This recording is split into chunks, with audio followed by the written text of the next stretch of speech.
Alright guys, welcome back to another video on my channel. In this video, I want to talk about my ultimate beginner or starter guide for Dragonheir Silent God. Alright, I've been playing this game for, I think this is the 5th day of the game's release. Alright, I've been playing this game every day, spent a couple hours every day trying to do everything I could, because this game kind of time gates all the content. So you can probably spend like 2 hours on this game daily at maximum. I'm gonna do a video on how to avoid all the mistakes I made, right? Because I never played beta on this game before. This game has like 2 public testing closed beta, but I never played any of it. So I did make a lot of mistake, and I did learn a lot of things. So for all of you guys just started playing the game or watch the video after it's a couple months after this video's release, hope this video can help you. So let's get into it. The ultimate beginner's guide. So the first thing that is very important is where is it? Okay, it's event here. This is the first thing that is super useful to all the players. It's called I don't even know how to say this, but anyways, this event let you to reset any hero you want. You can just reset that hero to level 1, and this event lasts like, I think it only lasts like 5 days, right? Because this is the 5th day I'm playing this game, and it's gonna end in 2 hours. So I think after this event, you will require some type of resources for you to reset those heroes. And resetting those heroes are super important, because in this game, you want to, the way you're gonna level up these heroes, you're gonna collect certain materials like these crystals, right? And when you are doing, for example, Frost, when you want to farm Frost domain, like if you farm level 3 and above, let me move myself a little bit, you cannot use like the champion from this affinity. For example, I want to farm Frost crystal, you cannot use Frost champion, and you cannot use necrotic champion. So with this event, it just allows you to reset the champion. So sometimes it could get a little bit annoying, right? Because at the start of the game, you don't have much champion. Like every time you want to do a different dungeon, you will have to reset certain character, right? For example, I want to farm Frost domain, let's say. Maybe I will have to reset those Frost characters, right? And I want to level up a fire character. So it could get a little bit annoying, but if you have enough time, you should probably do that, because this literally costs nothing to reset your character, right? But again, it will not return the legendary book you invest into these champions. Sorry, the books, not legendary books, the books in general. Like any resources you use to upgrade champion skill, it will not be returned to you. Alright, so also, like, don't forget, you can always switch the affinity of your traveler. You can switch this traveler to ice or to thunder, lightning, whatever, right? Okay, so that's the first tip. This is very important and only lasts for 5 days. After 5 days, I think if you want to reset your champion, it will have a cost. Alright, and in terms of any other event in the game, what I feel like is as long as you're not really going for the global ranking, like completing these points are extremely easy. As long as you play the game, finish whatever the stamina you have, you should be able to complete this event without a question. Again, as long as you are not really going for like global ranking or anything, super easy events. And next tip I'm gonna give you is first couple of days of playing this game, your energy should go to the Goblin Slayer. This is the dungeon you should farm. This is the dungeon you should farm.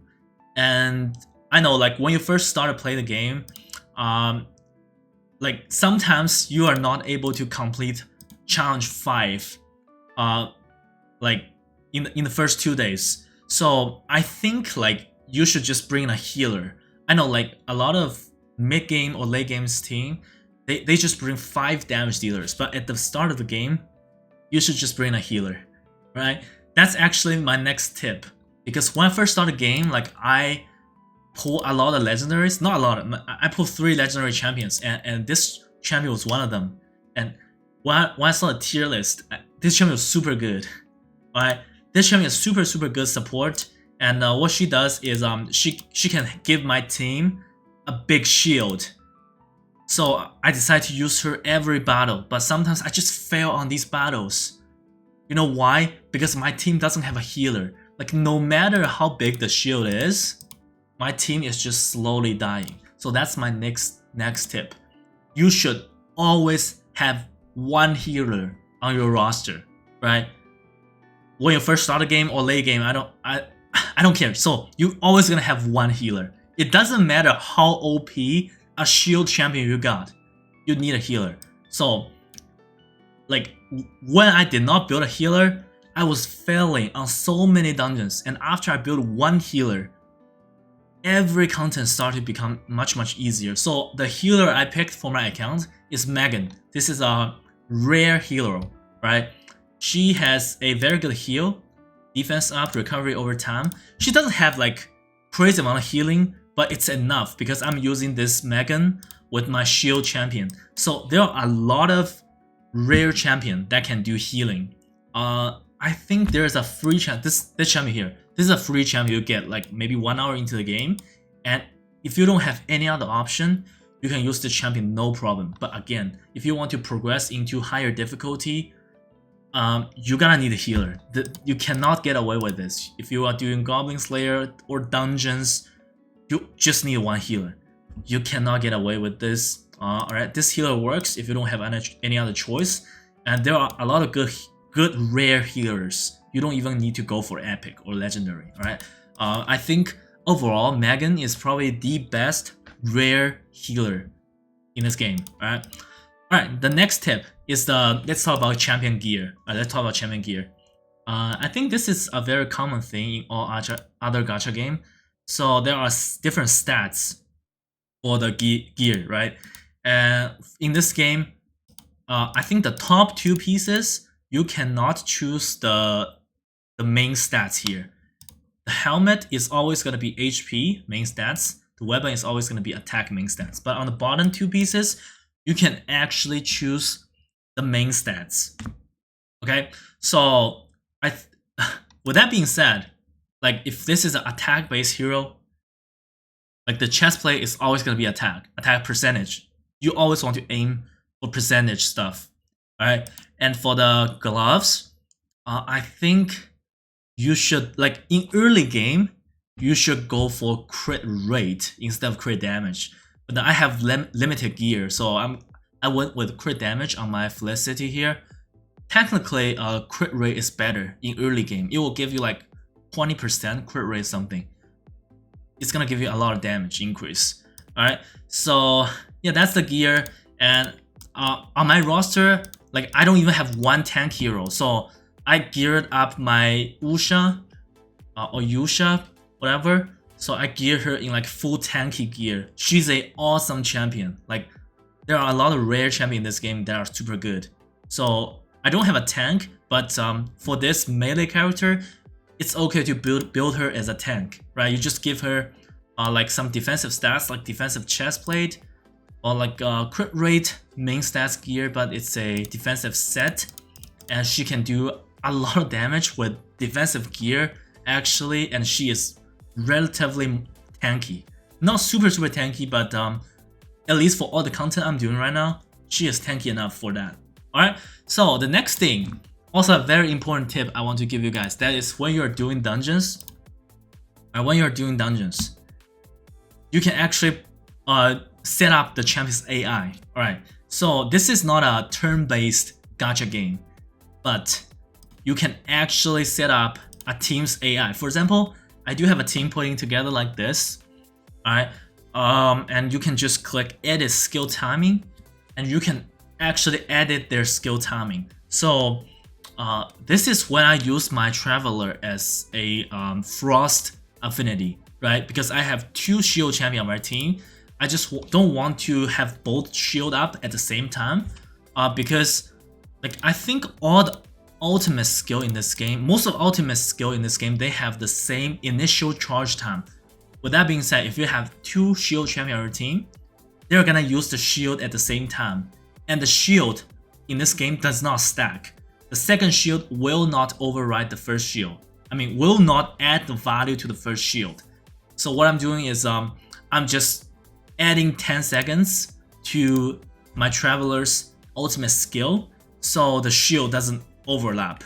So basically means when the first shield fall off, my second shield is gonna follow up. Like, a lot of people just miss this feature. It's right here on the bottom right corner.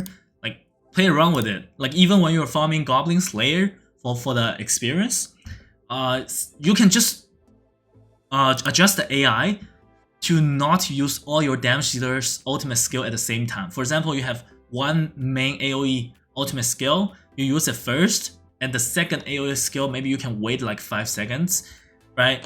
Because use all the AoE skill at the same time is kind of a waste, because you're gonna one-shot the wave anyways, right? So that's another tip. And the next tip I'm gonna give you guys is when you're leveling up your Traveler, alright? Because you can switch his affinity freely. You can just switch it here, right?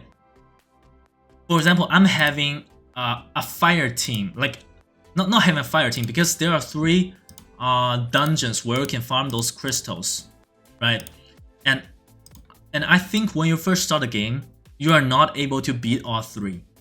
So for example, for the Frost domain, I only beat level 2, and for the Tempest domain, I have beat level 3, and for Flame domain, I have beat level 3, right? In this case, when I'm leveling up this Traveler, like, I will just switch to the affinity I have beat the where I have beat the dungeon.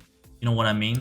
So I will just switch it to fire or to or to lightning. You can see I already have the material ready, but if he is frost affinity, I won't be able to beat that dungeons, because the majority of my OP champion are from frost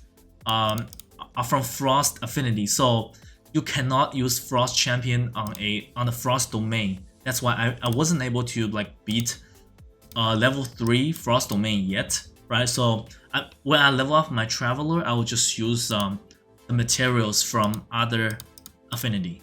Alright, so the next one is probably something different. Alright, the next one is I'm gonna talk about the summons here.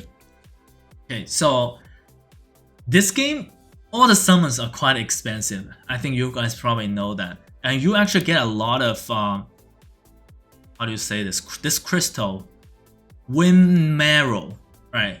You get a lot of these along the way. So I think if you, for all of you guys out there that are low spending or free to play, you should not use this to buy the dice here, right?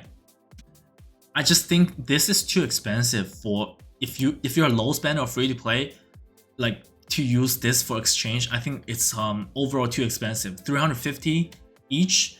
I think you should probably save that. Like I would say, like at least keep at least 1,000 of this currency here. Don't just use it to buy the dice, because the summons in this game are too expensive. And I think like you also get a lot of this one, Starlight Invocation, right? You can get epic champion from this one. So 3% is not that low, right? You get tons of this along the way. You can get good epics from here.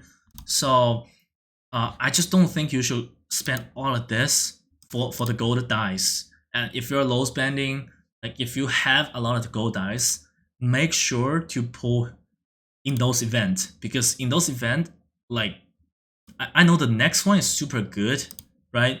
I just think pulling champion in those type of summon event, it's gonna overall give you better legendaries, right? It's gonna give you better legendaries. That's why I'm holding off for the next one. I think the next one is pretty good. Like these heroes, some heroes here and some epics here are pretty good.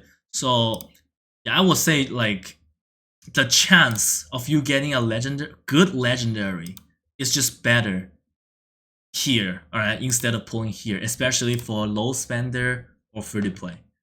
Alright, so the last but not least, it's just a quick tip.